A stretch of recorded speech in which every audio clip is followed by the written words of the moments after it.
Sup guys, and welcome back to the Rotation Diaries. This week I'm going to be taking you through my final rotation as an intern, the emergency department. So if you're interested, stay tuned.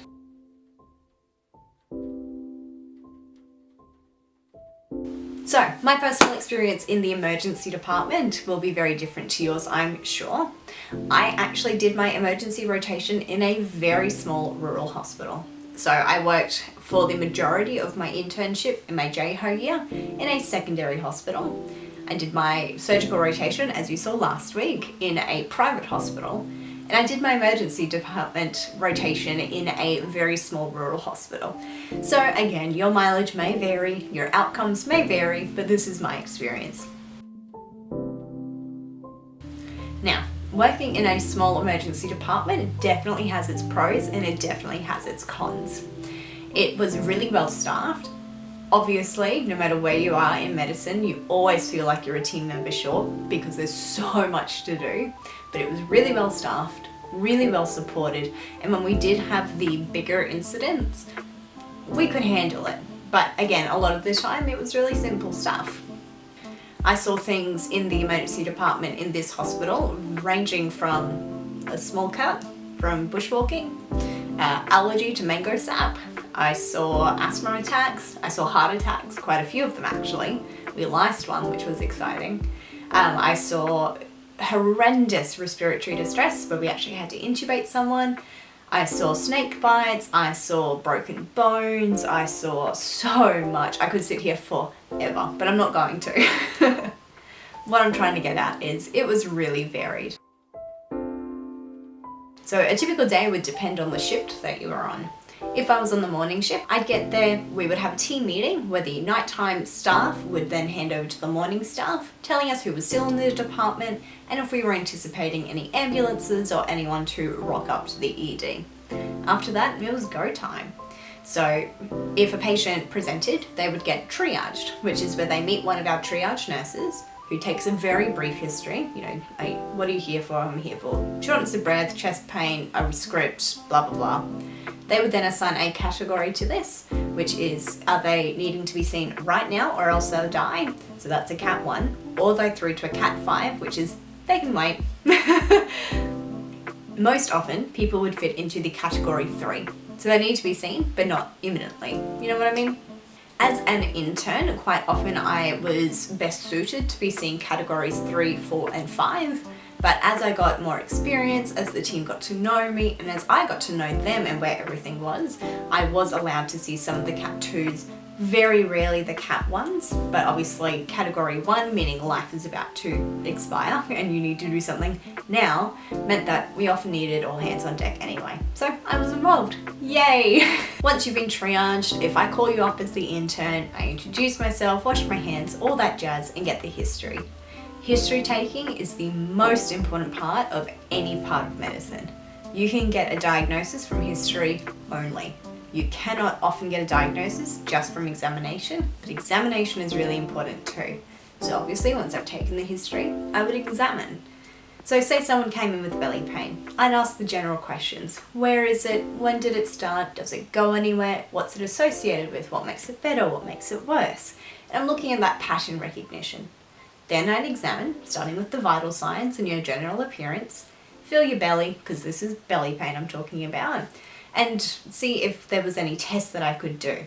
Because we were in a rural hospital, we would only have very limited testing capabilities. We could test your urine with a dipstick to see if you had an infection. We could test your full blood count to see if you had an infection or an anemia. We could test very basic liver and kidney function, and we could test to see if you had a heart attack. We could also do things like ECGs, so we could have a look at the electrical activity of your heart. But that's it. Not a lot. So I would determine if I needed any of those things. I would then collect the samples. If we needed to send things away, so for example, just to throw one out there, say I'm suspicious you have a pancreatitis. I can do very basic things in what we call the iStat machine, but I would still collect bloods to be sent to our local secondary hospital to be tested in their lab. Our samples would get collected 2 times a day on average, I think, don't quote me on that, and we'd get results in relatively quickly, but there's still a lag of several hours.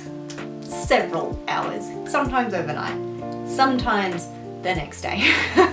So once I've done the investigations and I've kind of started to put the piece together, I as the intern would then go talk to a registrar or a consultant, and we'd go through the case, figure out if I'm missing anything. If they needed to come, they would also examine, and then we'd come up with a management plan together.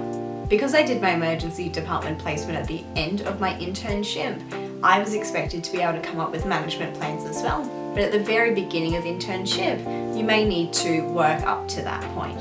Mind you, I already had 11 months behind me, so I was a little bit more experienced. Only a little bit.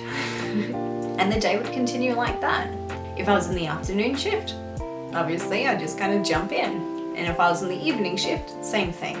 We would have a handover from day shift to afternoon shift, but because I was an intern, I never did night shift, so I really didn't have to attend that kind of handover.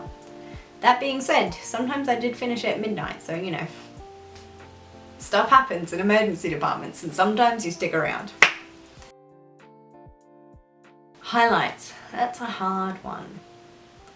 Suppose one of my highlights is just the fact that I got so much autonomy. I got to have my own patients. My patients didn't belong to a team, they belonged to all of us. But if I was the one that took you in, I was your doctor that day. Yes, I had colleagues that I would confer with and that I would get opinions from, but you were my patient. And that was really, really bloody cool, especially as an intern. So that was probably the highlight for me, was just feeling like I was a doctor again.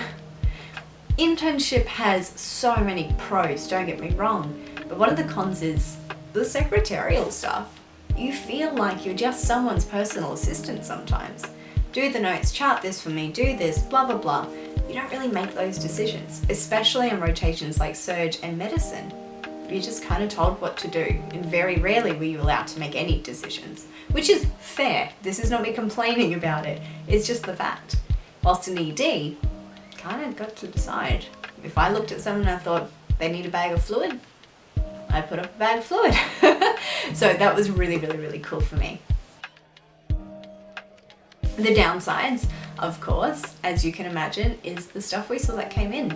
I've been sworn at, I've had people abuse me, people are jerks. So people would come in drunk, people would come in high, people would come in and abuse us, they would try and take swings at us. So that was not fun, especially in the evening shifts and around schoolies.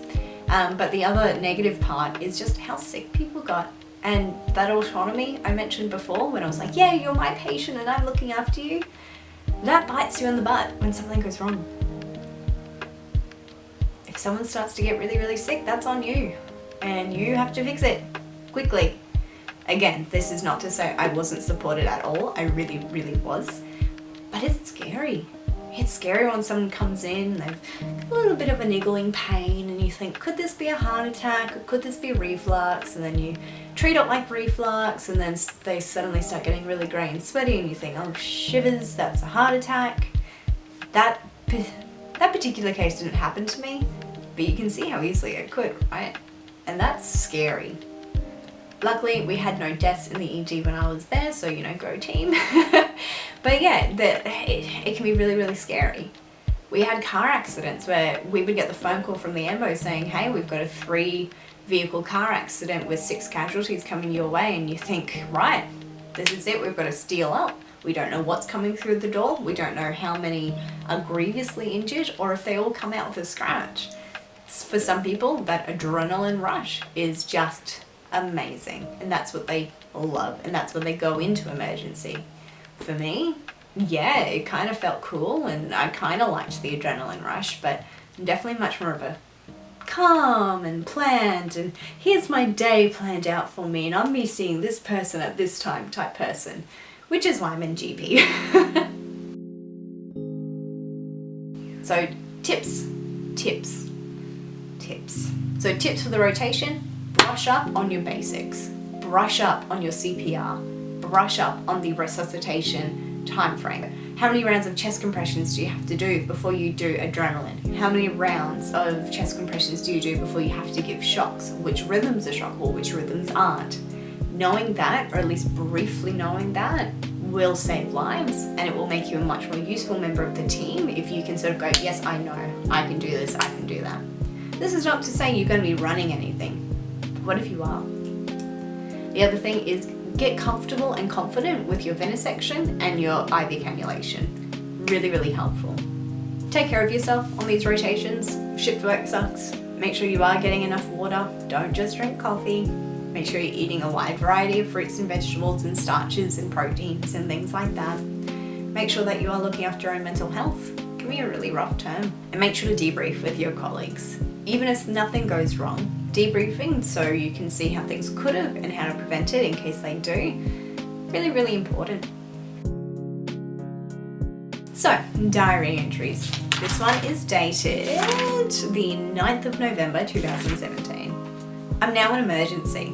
This is the end of week 2 actually. It's flying. Initially, I felt all out of sorts, but I'm sure in time I'll feel okay. It's quite person dependent, but again, in time I'm sure I'll fit in better. Okay, not much really there. See, I got engaged in my emergency department rotation, so I've got about 6 pages of writing here from this same day, just talking about my engagement, so, you know, I wasn't really interested in writing about work, was I? Okay, so this is the 27th of November 2017. I hated my 9 days straight. Absolutely hated it. You'd think working from 12 to 8 would be good, but A, I often finished late, not at 8. B, I never felt energized, and C, I slept from midnight till about 10 o'clock in the morning anyway. This is definitely why I'm much more suited to 8 to 5 work. I like the variety, but not the pressure. Having grumpy people to work with can sometimes suck, but most of them are okay. I definitely don't mind it here, don't get me wrong. Again, a lot of wedding talk, not a lot of BD talk. Okay, so this is from the 5th of January 2018. So I spent Christmas and the New Year in the emergency department. Mind you, I did read through all my entries from then. Didn't write about work other than, yeah, we put up decorations, yay. So anyway, 5th of January. Work on the 1st was okay. That was so sad walking into the hospital and realizing that all the Christmas decorations were down. Work really got to me on Wednesday though. We had a pretty busy day and I was tired. Then we had a very respiratory distressed woman come in and I just felt so out of my depth.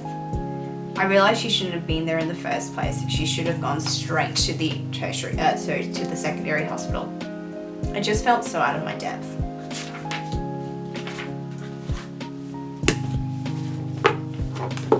And that's about it. So I did write a little bit more, but it was mostly complaining about the situation. So I was living away from my husband, then fiance. We just got engaged, it was so exciting. And so I just wrote about how much I missed him and how much living in a shared accommodation again sucked, how much I missed my cats, how much I was stressing about the wedding. So I wrote a lot in that December to January period, but nothing really worth talking about here. So anyway guys, that was my recap on the Rotation Diaries Emergency Department Edition. If you have any questions, let me know, but until next time, stay safe, stay healthy, and I will see you for obstetrics and gynecology next week. See ya.